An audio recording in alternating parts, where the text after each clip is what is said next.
Pemirsa, untuk mengetahui perdagangan pasar uang, kita sudah terhubung dengan Ruli Arya Wisnubroto, Senior Financial Market Analyst Bank Mandiri. Terima kasih Mas Ruli telah bergabung bersama kami. Mas Ruli, ini kalau kita lihat bagaimana tentunya pergerakan rupiah sejak awal pekan tentunya di saat ini hingga sore ini. Ya, sore Mbak Elisa. Ya, jadi kalau saya melihat volatilitas saat ini cenderung sangat tinggi ya sepanjang pekan ini dan konsisten terus ditutup di atas level 14.400.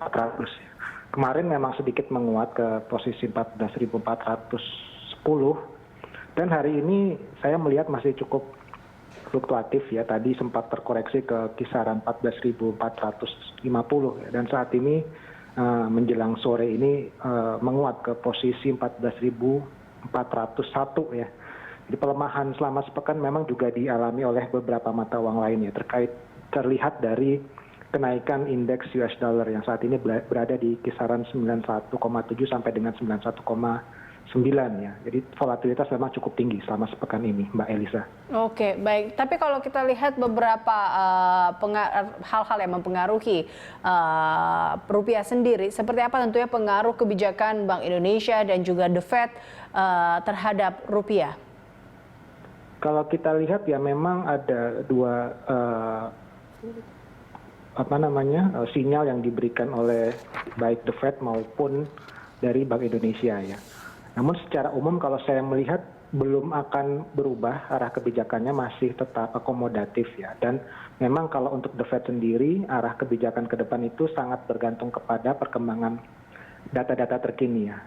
Untuk Bank Indonesia sepertinya dengan perkembangan terakhir ya, dengan potensi volatilitas yang masih cukup tinggi ke depan ya, mungkin akan lebih difokuskan untuk stabilitas ya, karena nilai tukar ya, yang berfluktuasi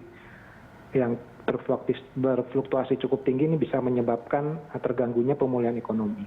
Oke. Sementara untuk penurunan suku bunga saya melihat makin kecil ya, sehingga mungkin Bank Indonesia akan memanfaatkan dari sisi kebijakan makroprudensial ya untuk mendorong kredit perbankan ya, agar bisa juga ikut mendorong pemulihan ekonomi untuk bisa lebih cepat ya. Tapi secara umum memang pasar akan melihat sinyal-sinyal yang diberikan oleh The Fed seperti apa. Jadi kita masih akan terus pantau ya data-data, terutama data inflasi dan tingkat pengangguran di Amerika Serikat ya, karena ini perkembangan data-data ini bisa merubah ya arah kebijakan dari The Fed sendiri ke depannya. Nah ini dia, kalau tadi kita lihat dari kebijakan moneter sendiri, seberapa pengaruhkah sebenarnya kebijakan moneter terhadap selera investor tentunya untuk obligasi Indonesia sebenarnya, Mas Ruli? Ya, dengan semakin semakin terbatasnya ruang untuk menurunkan suku bunga ya, sepertinya memang saat ini pasar obligasi agak sedikit tertekan ya. Dari sepanjang kira-kira selama hampir sebulan ini tertekan memang cukup signifikan.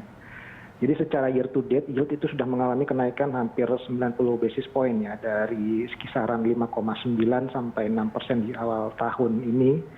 Menjadi saat ini tuh saya lihat di kisaran 6,8 sampai 6,9%. Jadi perubahannya cukup drastis ya dalam 2 sampai 3 minggu terakhir ini.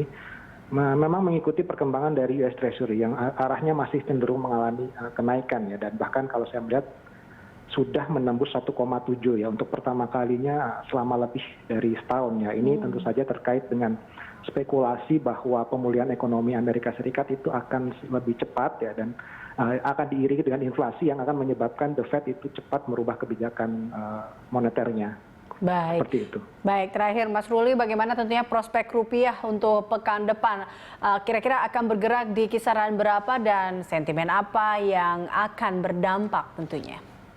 Pekan depan saya lihat mungkin masih banyak akan dipengaruhi oleh sentimen global ya, terutama dari pergerakan US Treasury dan juga perkembangan indeks dari dolar atau nilai tukar dolar terhadap beberapa mata uang lainnya. Kalau saya lihat untuk minggu depan sendiri tidak sebanyak minggu ini ya publikasi data yang signifikan ya. Jadi minggu ini sudah ada 2 bank sentral yang biasanya memang berdampak kepada volatilitas ya. Kalau minggu depan mungkin masih akan tetap melihat perkembangan berbagai data. Jadi saya harapkan sih memang dengan kemarin The Fed sudah menegaskan bahwa belum akan menaikkan suku bunga sampai dengan tahun 2023. Ya. Kita harapkan akan lebih mereda ya volatilitasnya ya. Kita harapkan ini juga imbal hasil dari US Treasury ini juga akan mulai menurun sehingga rupiah saya lihat mudah-mudahan bisa sedikit mengalami apresiasi mungkin ke kisaran 14.350 sampai 14.400.